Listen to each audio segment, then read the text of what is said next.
How did I let this happen? I murmur to myself, staring at the mess I've made. My name is Catherine, and this is the story of how I let a man tear my life apart, and how, against all odds, I took it back, except there's a twist. The cabin wasn't the only thing I fought for, and neither was he. I stepped outside the small makeshift clinic, the midday sun casting long shadows over the rural village. The warmth of the day didn't do much to soothe the tightness in my chest. My work here was almost finished, and I was grateful for that, but a strange sense of unease gnawed at me. My name is Catherine. I've spent most of my adult life volunteering in places like this, rural villages, remote locations, anywhere that needed help. It's rewarding, but it's also draining. You give so much, and in return you get the satisfaction of knowing you've made a difference. But there's a cost. It wears on you, piece by piece, and sometimes you just need a place to breathe. A place to be yourself, free from the constant demands of the outside world. That place, for me, has always been the cabin in the mountains. Nestled away from the noise of daily life, surrounded by towering trees and the crisp scent of pine, it was my sanctuary. When I was younger, it was where my mother took me to escape the chaos of our lives. After she passed, it became my anchor. I've spent countless summers there. Days spent hiking with my mom, nights spent sitting by the fire, watching the flames dance as the world seemed to hold its breath. As an adult, it was where I recharged after long, grueling work trips. It was a refuge, a part of me. But as much as the cabin was my safe haven, it was also the one place where Richard's influence always loomed. Richard was my stepfather, and ever since my mother married him when I was 15, he had been a constant thorn in my side. He had this charm, this easy smile that made everyone believe he was the good guy, but beneath that facade was a man who always put himself first. His manipulation, his selfishness, his complete disregard for others, especially me, had always been there, like a shadow I could never escape. I closed my eyes for a moment, trying to shake the thoughts of him from my mind. I had enough on my plate as it was, dealing with the constant demands of my work here. But then, as if summoned by my very thoughts, my phone buzzed insistently in my pocket. My heart sank before I even looked at the screen. Richard. I almost didn't answer. After years of dealing with his antics, I knew that calls from him rarely brought good news. But there was always that faint, foolish hope that maybe this time would be different. Maybe he'd finally changed. With a sigh, I pulled the phone from my pocket and answered, keeping my voice as neutral as possible. Hello? Catherine. Richard's voice came through cheerfully, far too cheerful for my liking. It grated on me immediately. Just thought you'd want to know, I sold the mountain cabin. I froze. The words barely registered at first. My thoughts scrambled to make sense of what I had just heard. You what? I sold it, he repeated, his tone as casual as if he were telling me about a trip to the grocery store. Don't look so shocked. It's for the greater good. Mine, obviously. His smug laugh on the other end of the line made my blood boil. I gripped the phone tighter, my pulse quickening. You had no right, I said, my voice shaking despite my best efforts to stay calm. That cabin wasn't yours to sell. Oh, relax, he drawled. I've been managing things around here while you've been off saving the world. And besides, what's the point of holding on to something you're never around to enjoy? It was an easy way to clear my debts, and trust me, you'll thank me later. I could feel the anger building inside me, threatening to spill over. I opened my mouth to respond, but I didn't trust myself to speak without snapping. Instead, I ended the call abruptly, pacing back and forth, my mind racing. How could he do this? How could he sell something so deeply personal to me? The cabin wasn't just property, it was my sanctuary, my refuge. The thought that Richard could take it away without so much as a second thought felt like a betrayal I couldn't begin to process. What made it worse was that I wasn't just angry at him. I was angry at myself for allowing him to manipulate me for so long, for letting him think he could make decisions about my life, about something that was so precious to me without any consequence. How had I let this happen? I ran a hand through my hair, trying to calm the storm inside me. I knew that what he had done was illegal. The cabin wasn't just mine. My best friend Laura co-owned it with me, and our legal agreement was crystal clear. Neither of us could sell the cabin without the other's written consent. He had no right, and I wasn't going to let him get away with this. I tapped on Laura's name in my contacts and waited for her to pick up. "Hey Kathy, what's up?" Laura answered, her voice cheerful, completely unaware of what had just happened. "Richard sold the cabin," I blurted out, unable to keep the anger from my voice. There was a long pause on the other end. "He what?" I could hear the disbelief in her voice, the same shock I was still trying to process myself. "Apparently he needed the money to pay off some gambling debts. He thinks he can do whatever he wants." "He's insane," Laura said, her tone turning sharp. "But you're right, the sale can't go through without my signature. That sale is illegal, and it's not happening." Her words were like a lifeline, pulling me out of the spiraling thoughts in my head. We had a plan in place. We always had, even if I hadn't thought we would ever need it. We were co-owners and we had the law on our side. "I need your help with this," I said, a strange calm settling over me now. "I'll finish up here and head back as soon as I can. Can you pull up the legal documents in the meantime?" "Of course," Laura replied without hesitation. "I've got your back, always." The conversation ended, and I stood there for a moment, phone still in hand, the weight of what had just happened settling over me. Richard thought he had won. He thought I was too far away, too caught up in my work, to do anything about it. But he didn't know who he was dealing with. I wasn't the scared teenager I used to be. I wasn't the same person who let him steamroll me, who allowed him to make decisions for me. This time, I would make sure he understood that the game had changed. I stared at the phone in my hand, my heart still pounding in my chest. What had he done? And more importantly, what was I going to do about it? I didn't know yet, but I was about to find out. I couldn't shake the feeling of unease as I sat back down on the edge of my cot in the clinic, my fingers still clenched around the phone. Richard's words, that smug tone, kept echoing in my mind. I sold the mountain cabin. I kept replaying the moment, trying to make sense of it. How could he have done that? Without asking me? Without any warning? My thoughts tangled in a haze of disbelief and anger. Why had I been so sure he wouldn't go this far?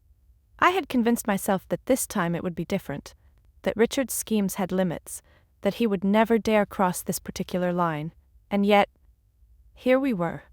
He had crossed it. I could feel the burning heat of betrayal, not just from the act itself but from the realization that I had underestimated him once again. But deeper still, beneath the anger there was a flicker of fear. What if he was right? What if I couldn't stop him? What if this was the final straw? The one thing I couldn't get back? I stood up and began pacing again, trying to calm the storm inside me. The phone still sat on the cot, staring back at me like it was daring me to face the truth. I had to do something. There was no way I could let Richard take this from me. I wasn't sure how to stop him, but I was certain I wasn't going to sit idly by and watch him destroy everything that mattered to me. The thought of the cabin, my sanctuary, being in someone else's hands was unbearable. It had been mine long before Richard ever came into the picture. It was the last piece of my mother I had left, the last place where I felt like I was truly at peace. To lose it to him felt like losing a part of myself. I grabbed my phone again, my fingers trembling slightly as I dialed Laura's number. The seconds stretched into what felt like an eternity before she picked up. "Kathy, what's wrong?" Her voice was calm, but I could hear the concern beneath it. She always knew when something was off with me. "Richard sold the cabin," I said quickly, my voice tight with emotion. There was a long pause on the other end. The silence felt like it stretched on forever. "He what?" Laura's voice finally broke through, and I could almost hear her mind racing. "No way. He can't do that. He can't sell it without both of our signatures." "I know," I replied, my voice shaky now, "but he says it's already done. He sold it to pay off some debts. I don't know what to do. I'm so far away and he's made his move. He thinks he's won." Laura's response was sharp, confident, and exactly what I needed to hear. "No, he hasn't won. Not yet. You and I both know that sale isn't legal. He can't sell the cabin without your permission, let alone mine.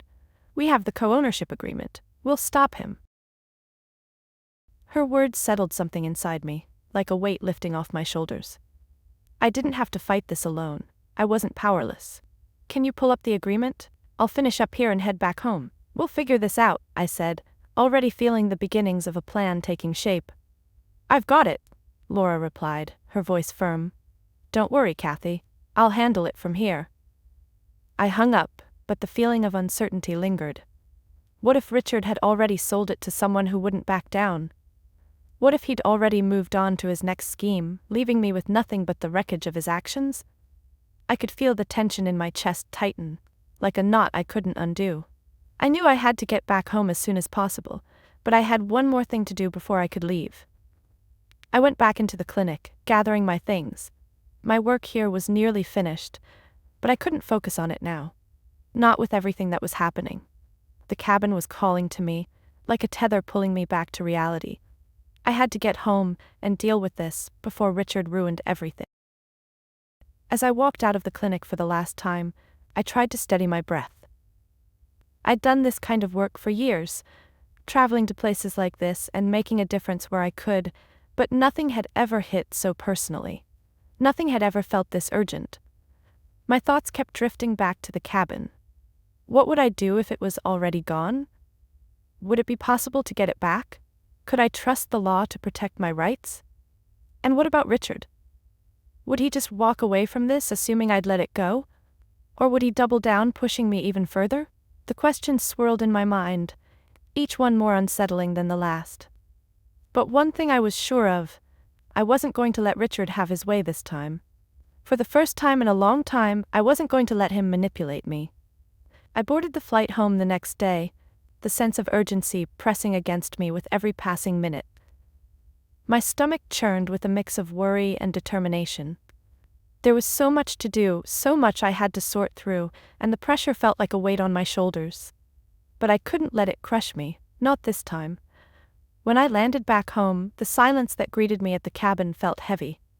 It wasn't the peaceful quiet I'd once loved, but something oppressive, like the calm before a storm. I set my bags down by the door, my mind racing with thoughts of what I had to do next. The weight of the situation pressed on me with every step I took, but I couldn't afford to let it break me. I had to keep moving forward. As I turned to look at my phone, it buzzed again, and I felt a surge of anxiety. It was Richard. I debated letting it go to voicemail. But no. This was it. This was the moment where everything would either fall into place or shatter beyond repair. I answered, my voice calm despite the storm of emotions swirling inside me. What do you want, Richard? Catherine, my globe-trotting stepdaughter. His voice oozed with fake cheer. Finally back to reality, huh? Just thought I'd check in. Make sure you're not too upset about the whole cabin situation. It's gone, you know. No use crying over spilled milk. I clenched my jaw, trying to keep my composure. Funny you should say that, I replied, keeping my tone steady. Because as far as I can tell, it's not gone. Laura and I checked the ownership records. The sale didn't go through. You can't sell what doesn't belong to you. There was a long pause. Then, Richard's voice grew tight with irritation. That's ridiculous, he spat. The buyer paid in cash. The paperwork is handled. It's a done deal. No, it's not, I shot back, my voice firm. You don't have the right to sell it. Laura and I co-own it. Without her consent, the sale is invalid. It's still ours. Richard let out a bitter laugh. You think you're so smart, don't you? Always playing the perfect daughter, always trying to control everything. I didn't respond. There was nothing more to say. I'd said what needed to be said. The rest was up to me to handle. The conversation ended with him hanging up on me. But I wasn't angry anymore. I was focused. This was just the beginning. The days following Richard's phone call passed in a blur. I couldn't focus on anything other than what had happened and what was still hanging over me.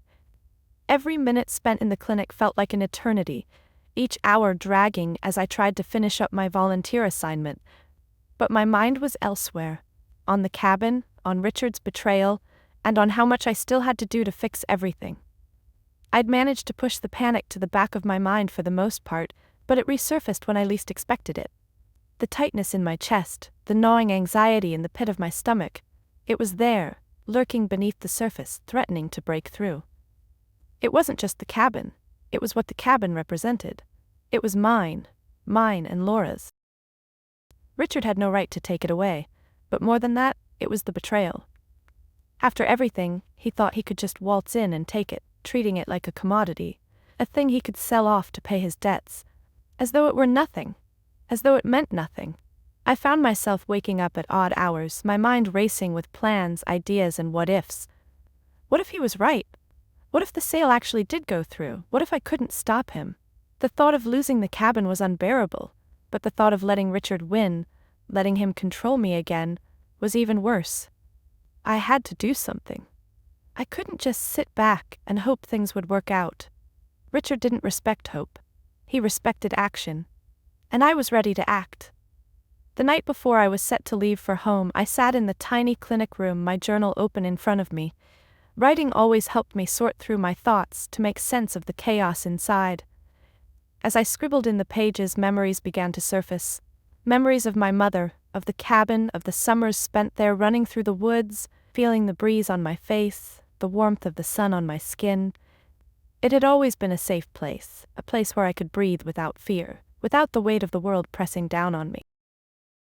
Richard had no right to take that away from me. Not just because it was a legal matter, but because it was so much more than that. It was a piece of my soul. I wrote for what felt like hours, pouring out my frustration, my anger, my determination. By the time I closed my journal, the storm in my mind had quieted somewhat. I wasn't sure exactly how I would stop Richard, but I was clear on one thing. I wasn't going to let him win. Not this time. I packed up my things and boarded the plane the next morning, my body heavy with the weight of everything I had to do. I could feel the tension tightening in my shoulders, in my chest. The uncertainty was still there, gnawing at me. But I also felt something else, a spark of resolve. I wasn't the same person I had been when I left for this trip. The years of letting Richard walk all over me were behind me. When I arrived home, the silence was almost suffocating.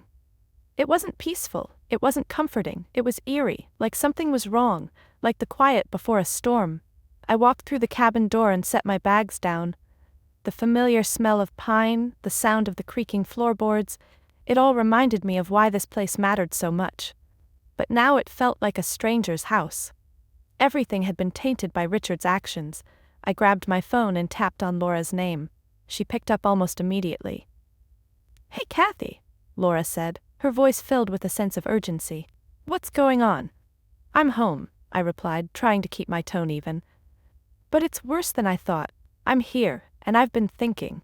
Richard's not just going to back down, he's going to keep pushing. And if we don't act fast, we're going to lose everything." "Don't worry, we won't lose it," Laura reassured me. "I've already pulled up the co-ownership agreement. I'm going over it with the lawyer this afternoon. We're not letting him get away with this." "Good," I said, feeling a little lighter, "but I think it's time we stop playing nice. We need to show him that we're not afraid to go to war over this. I'm not just defending the cabin, I'm defending myself. My boundaries. My life." "I hear you," Laura said, her voice sharp with determination. "We're in this together, Kathy, always." We hung up, and I stood there for a moment, my mind still spinning. Richard thought he could waltz in and take what wasn't his. He thought I was too far away, too busy to fight back. But he was wrong. I wasn't the same person I had been when I left. And this time, I was going to make sure he knew it. That afternoon, I spent hours reviewing the legal documents Laura had sent me. I went over the co-ownership agreement line by line. There was no way Richard could legally sell the cabin without Laura's signature. There were clauses, stipulations. Everything was airtight. My stomach settled a little as I reread the sections that spelled out his inability to make decisions without our mutual consent. But even with that, I couldn't shake the feeling that Richard was already 2 steps ahead of me. He was always scheming, always thinking of the next way to get what he wanted. Later that evening, I called Laura again. "We need to figure out who he sold it to," I said, my voice low. "We need to get ahead of this before it gets worse." "I've already started digging," Laura replied. "I'll find out, don't worry, but I agree, we need to act quickly." The plan began to take shape. We would confront Richard, get the information we needed, and if necessary, we'd take legal action. The more I thought about it, the more certain I became. Richard had underestimated me for the last time. I didn't care what tricks he tried to pull. This time, I was ready. The next few days blurred into one another. I threw myself into the work, pushing the doubts and fears to the back of my mind, focusing on what needed to be done. The more I got into the details of the legal documents and the cabin's ownership, the more I realized the scale of Richard's mistake. He had crossed a line he didn't fully understand, thinking he could outsmart me. But he didn't know me anymore. He didn't know what I had become. My phone was buzzing constantly, notifications popping up with messages from Laura, the lawyer, and even a few from family members who were starting to catch wind of what was going on. But nothing was more important than finding out who Richard had sold the cabin to. I kept telling myself that as long as we found out who the buyer was, we could stop him before this spiraled any further. The pressure was starting to wear on me. Every time the phone rang or a message pinged, my heart would leap into my throat. The thought of Richard getting away with this, of him succeeding in pulling off yet another one of his schemes, was unbearable. I wasn't just fighting for the cabin anymore. I was fighting for my peace, for my sanity, for my ability to control my life without him creeping in and taking over. Late one afternoon, Laura called, her voice businesslike, but I could tell she was just as invested in this as I was. I went through the co-ownership agreement again, and you were right. Richard can't sell the cabin without both of our signatures. But here's the thing, there's no official transfer of ownership in the county records. The deal didn't go through the way it should have, she said. I froze, holding my breath. What do you mean? How did he do this? From what I can gather, it looks like he tried to do this under the table. He must have bypassed the legal process somehow. The buyer hasn't paid in full, and there's no official paperwork filed with the county. It sounds like Richard tried to pull a fast one. I felt a wave of both relief and anger wash over me. He had tried to sell the cabin as though he were the sole owner, bypassing the legal paperwork entirely. And yet, there was still hope. The sale hadn't gone through, not completely. We have a chance, I said, my voice steadier than I felt. This isn't over. No, it's not, Laura agreed. But now we need to find out who he sold it to. We need to know if the buyer is going to fight us, or if they'll back down once they know the truth. That's our next step. I let out a breath, nodding even though she couldn't see me. I'll do whatever it takes. I'm not letting him get away with this. We both agreed to meet the following day to go over our options. I hung up, but the relief I had felt moments before quickly turned into frustration. Richard had taken it this far, so far that he had tried to sell my home illegally. He had miscalculated. He thought I was too far away, too uninvolved to stop him. But he was wrong. I stood up, pacing the cabin's living room. It had always been my refuge, but now it felt like a battlefield. My sanctuary had been tainted by Richard's manipulation, and I wasn't going to let that stand. The thought of confronting him directly made my stomach churn, but I knew it was necessary. Richard wasn't going to just back down. He never did. But I was different now. I had resources, allies, and the law on my side. I wasn't the frightened teenager who let him steamroll me anymore. I was a woman with a plan, and I would not allow him to tear down the last thing that was mine. I went over every detail again. Richard was always looking for shortcuts, trying to outsmart people, and he had made a grave mistake by thinking he could manipulate the system without anyone noticing. I'd spent too many years being passive, letting him push me around. But I wasn't that person anymore. The night was quiet, the only sound the soft rustling of the trees outside the cabin. I sat down at the kitchen table, my hands shaking slightly as I pulled up the ownership records again, going over everything Laura had sent me. The legal language was dense, but the more I looked at it, the more I understood. There were no loopholes Richard could slip through, no easy escape from what he had done. The co-ownership agreement was ironclad. As the evening wore on, I couldn't help but reflect on the years of Richard's manipulation. All the times I'd let him make decisions for me, all the times I'd allowed him to walk all over me. I had let him dictate my actions, my thoughts, my life. But now, I was the one in control.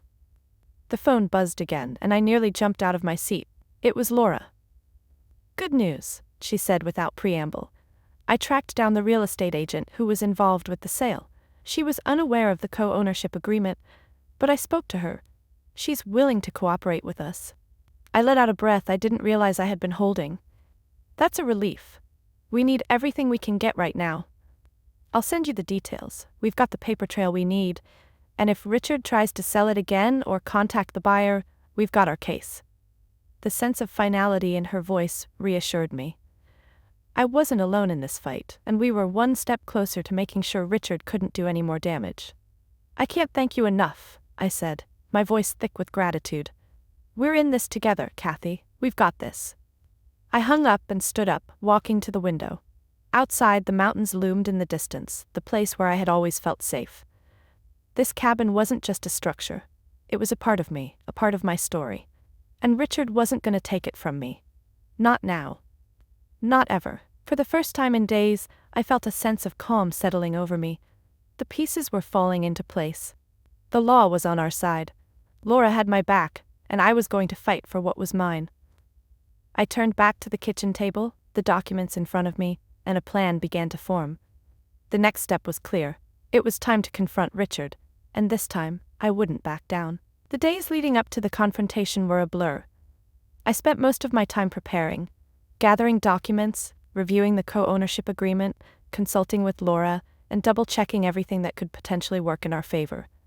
The sense of urgency never left me, and each time my phone buzzed, my heart would skip a beat. Was it Richard?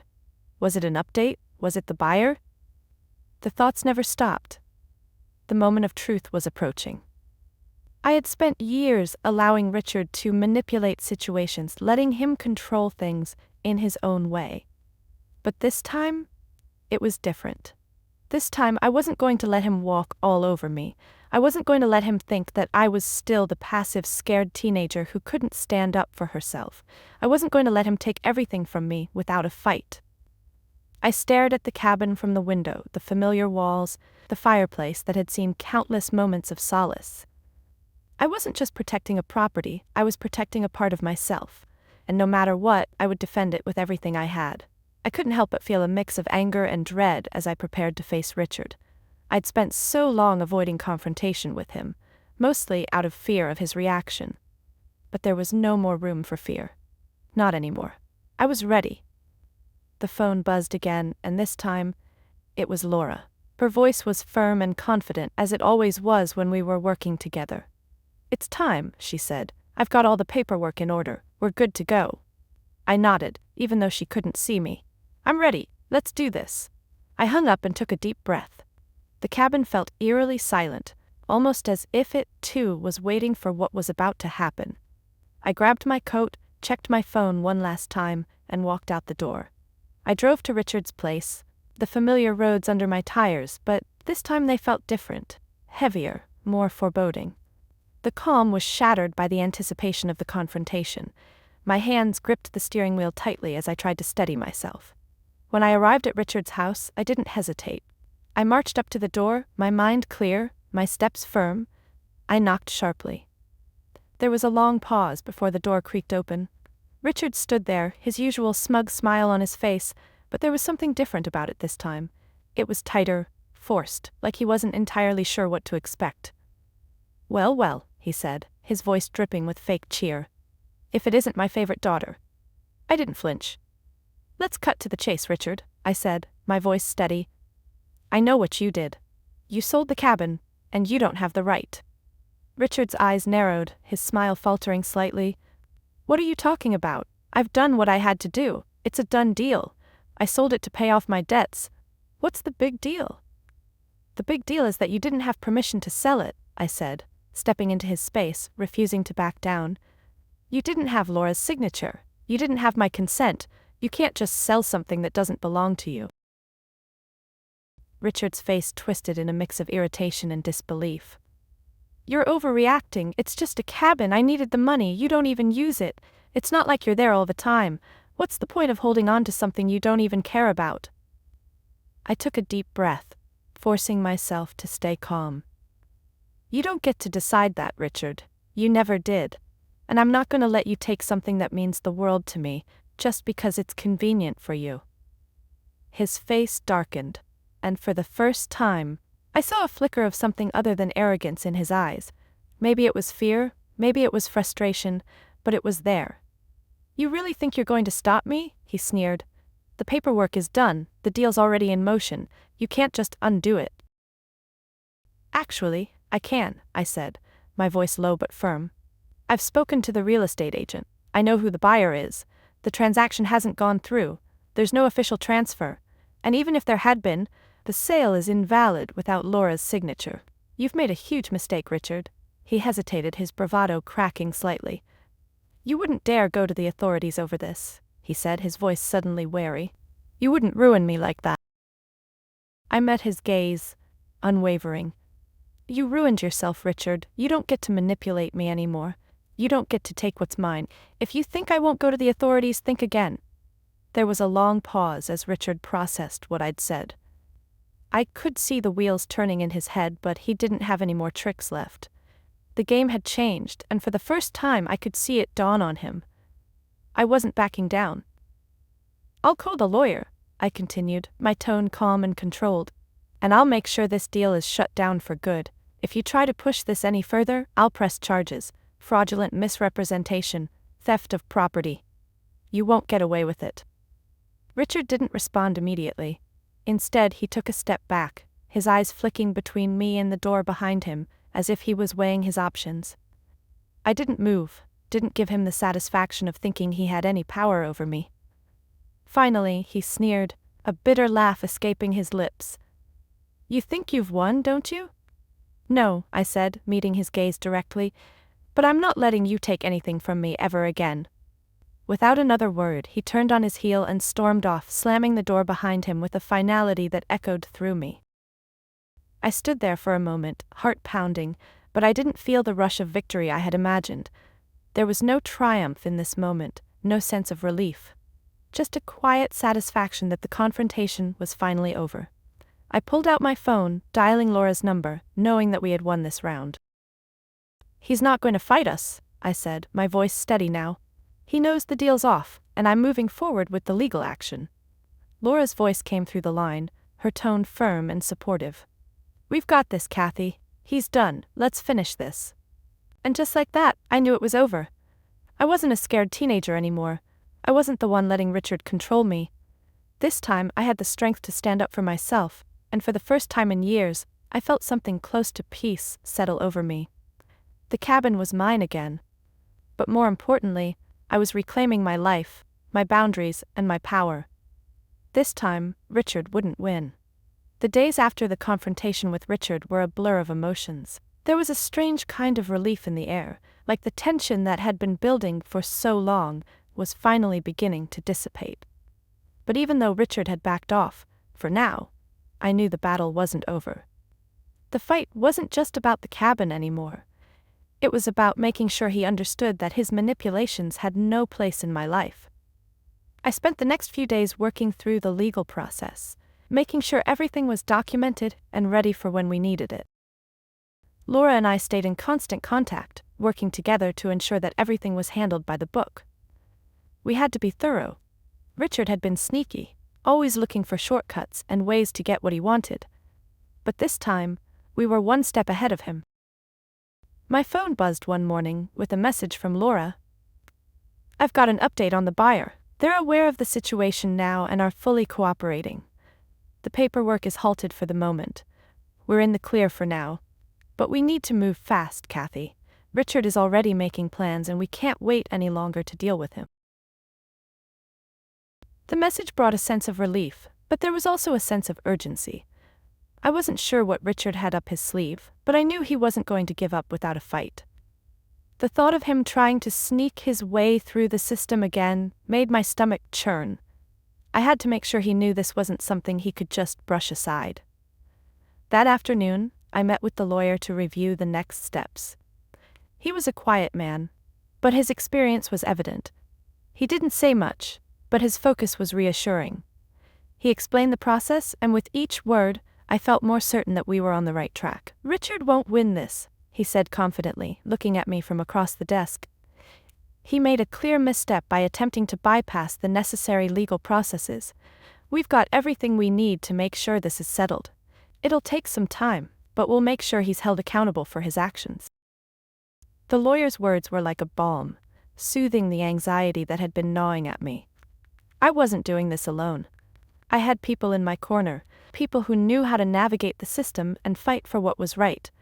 It wasn't just about the cabin. It was about standing up for myself, making sure that Richard could never take advantage of me again.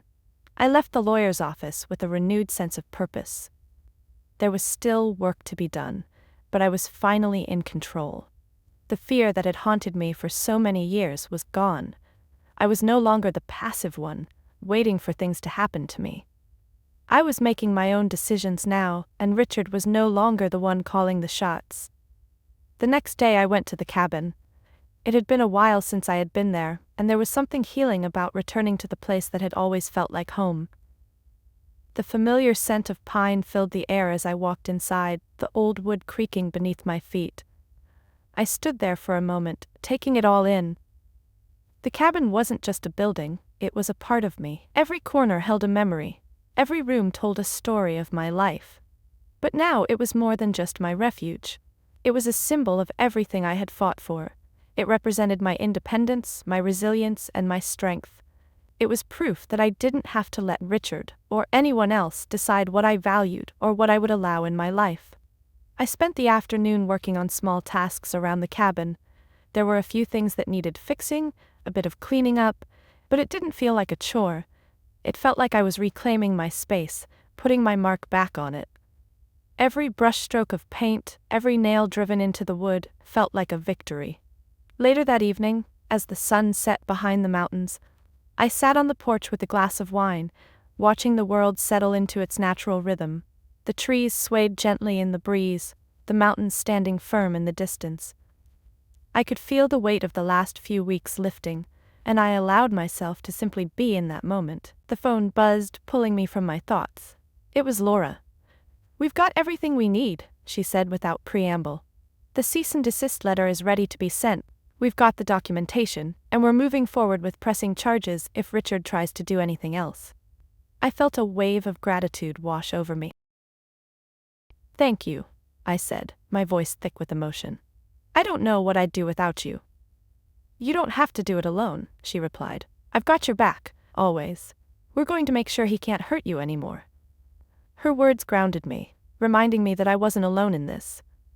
This was a battle, but it was one I wasn't fighting by myself. We were a team, and together, we were going to make sure Richard's manipulations were exposed for what they were. The next morning, I sat at the kitchen table, going through the final paperwork one last time. The cease and desist letter was being sent, and if Richard tried to contact the buyer again, we had everything in place to stop him. I could feel the tension easing from my shoulders. This was happening. The wheels were in motion, and there was no turning back. Later that afternoon, as I sat on the porch, looking out at the mountains, I realized something. This wasn't just about the cabin or about Richard, it was about me. For so many years, I had allowed myself to be a passive participant in my own life, letting others dictate my choices. But now, I was taking control. I wasn't afraid to fight for what was mine, and I wasn't afraid to stand up for myself anymore. Richard's schemes would eventually unravel, and when they did, I would be standing tall, knowing that I had done everything in my power to protect myself and the things that mattered most to me. And for the first time in a long time, I felt at peace. The cabin was safe, my boundaries were in place, and I was reclaiming not just a property, but my life. It had been weeks since the confrontation with Richard, and though the immediate tension had subsided, the process of putting everything back into place continued. The cease and desist letter had been sent, and the legal steps had begun to unfold. The buyer, who had been unaware of the co-ownership agreement, had backed out of the deal, agreeing to halt the sale as soon as they were made aware of the situation. The documentation had been collected. The real estate agent had cooperated fully, and the legal team was moving forward with the investigation into Richard's fraudulent actions. The feeling of finality was slowly settling in, but it wasn't over yet. There was still the matter of Richard, and I knew he wasn't going to walk away quietly. He never did. The silence in the cabin had become less oppressive in recent days. Every time I walked through the door, I was reminded of the memories, both the painful and the joyful. The cabin had always been a place of refuge for me, a sanctuary where I could retreat from the chaos of the world. But now, it was more than that. It was a symbol of my fight, of my refusal to let anyone take what was mine. Richard had underestimated me, and I was determined to make sure he learned that lesson. I spent my days slowly settling back into my routine.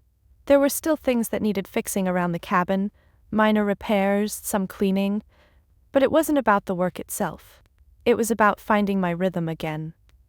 I worked in the garden, watered the plants that had been wilting when I arrived home, and allowed myself small moments of peace.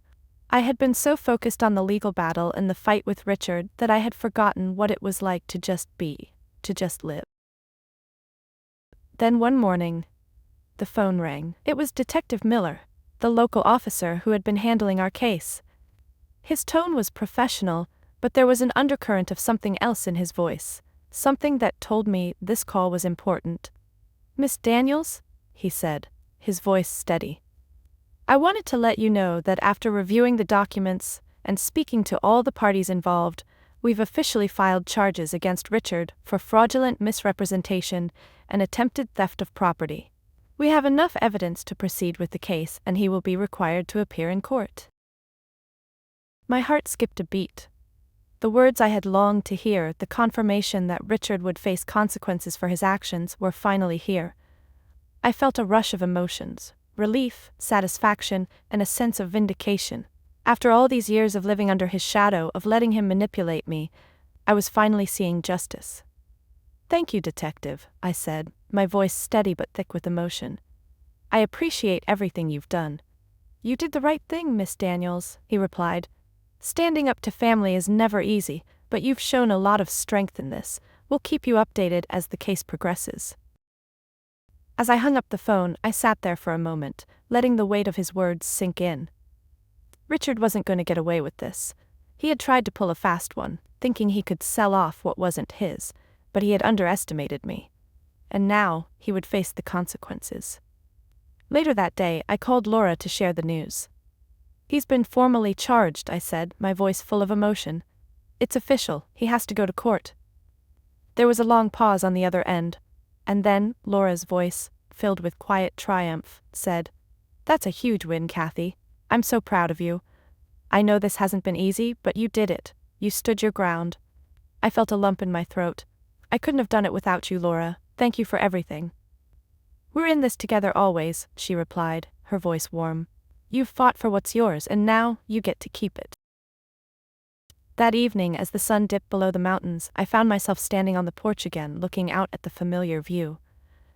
The cabin, my home, was safe. Richard's actions had been exposed for what they were, and he would have to answer for them. The peace I had longed for, the sense of control over my life that had seemed so distant for so long, was finally mine again. For the first time in a long time, I felt truly at home, not just in the cabin but in my own life. I had faced my fears, I had stood up for myself, and I had fought for what mattered most to me. And now, I was free. As the evening settled into twilight, I took a deep breath, inhaling the crisp mountain air. The familiar sense of pine and earth filled my lungs, grounding me in the present moment. The battle wasn't over, but the hardest part was behind me. Richard's influence had been broken, and I was moving forward. I was reclaiming not just my property, but my life. And that, I realized, was the real victory. The next day, I visited the cabin again, this time with a sense of finality. The last few weeks had been a whirlwind, and now it felt as though everything was falling into place. Laura and I had spent some time fixing up the porch, planting flowers, and making small repairs to the house. It was more than just home improvement. It was about taking back what had been taken from me, one small act at a time. Sitting on the porch with the sun casting a warm glow over the landscape, I thought about the future. What would come next? The truth was, I wasn't entirely sure. But for the first time in a long time, I wasn't afraid. I knew that whatever came my way, I had the strength to handle it. And for the first time in years, I allowed myself to smile, a true smile, one that wasn't clouded by fear, guilt, or manipulation. This was my life, my cabin, my peace, and no one was ever going to take that away from me again. It had been a few months since the case against Richard had officially been filed, and life had begun to settle into a new rhythm. The cabin, once a symbol of turmoil and tension, had become a place of peace again. I spent my weekends there, slowly rebuilding not just the physical space, but the emotional space I had once lost to Richard's control. I'd always thought of the cabin as my refuge, the place where I could hide from the world. But now, it had become so much more. It was a testament to the journey I had been on, to the strength I had discovered in myself when I needed it most. It was no longer just a shelter, it was a symbol of my resilience, of my refusal to be pushed around any longer. And every time I walked through the door, I was reminded of that. The courtroom drama had faded into the background, but the lessons I had learned from it remained. Richard had underestimated me. He had thought he could sell the cabin and get away with it, thinking I was too far away, too busy, too weak to fight back. But I had proven him wrong. I had learned how to stand up for myself, how to set boundaries, and how to protect what mattered most to me. It was strange, this sense of reclaiming my life. It wasn't just about the cabin or the legal battle, it was about finally seeing myself as strong, capable, and worthy of standing up for. For so many years I had let Richard manipulate me, push me into corners, make me doubt myself. But now, I was different. I had taken control of my life again, and I knew that I would never let anyone take that from me. I often found myself reflecting on the moments that had led me to this point.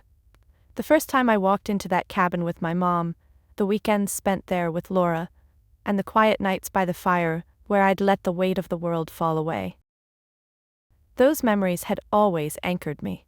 But now, they were more than memories. They were part of who I had become. I had rediscovered myself through those moments. The cabin wasn't just a building in the mountains. It was a piece of my soul, a place where I had always been able to breathe and be myself, and now it was mine again, not just in the physical sense but in a deeper, more profound way. One afternoon I found myself sitting on the porch, watching the sunset with a glass of wine in hand. The sky had turned a soft pink, and the mountains were bathed in the last light of the day. It was peaceful, almost surreal. For the first time in what felt like forever, I didn't have to look over my shoulder. I didn't have to worry about what Richard was going to do next or whether I had done enough to protect myself. In that moment, I realized that what I had fought for wasn't just the cabin, it was my peace of mind. It was my ability to live my life without fear, without letting anyone, even family, dictate what I could and couldn't do. Richard had tried to tear everything I loved apart, but instead of breaking me, it had made me stronger. As I sat there, I thought about what Laura had said to me the night we had confronted Richard. Don't ever let anyone take that from you again. Her words had stayed with me, and now I understood them fully. The cabin, the memories, the sense of home, it was all part of who I was. And no one had the right to take that from me. I had grown, not just from the legal battle, but from everything that had come before it.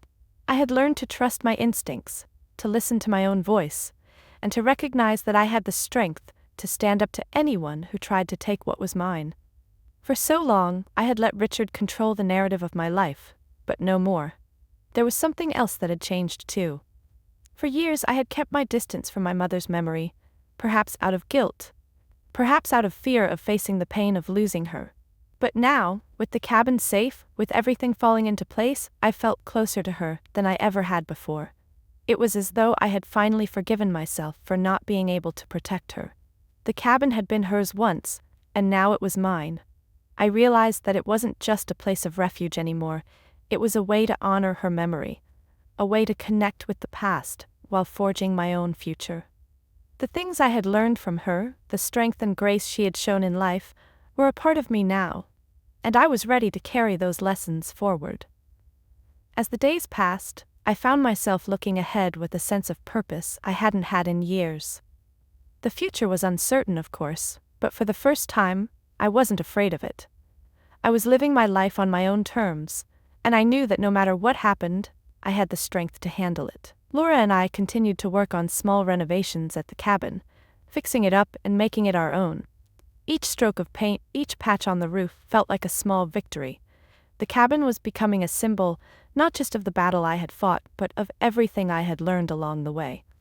I had been given a second chance, not just to reclaim what was mine, but to reclaim myself. I had faced my fears, taken control of my destiny, and learned to trust my own strength. And as I sat on that porch watching the last of the sun slip behind the mountains, I realized that I had finally come home, not just to the cabin, but to myself.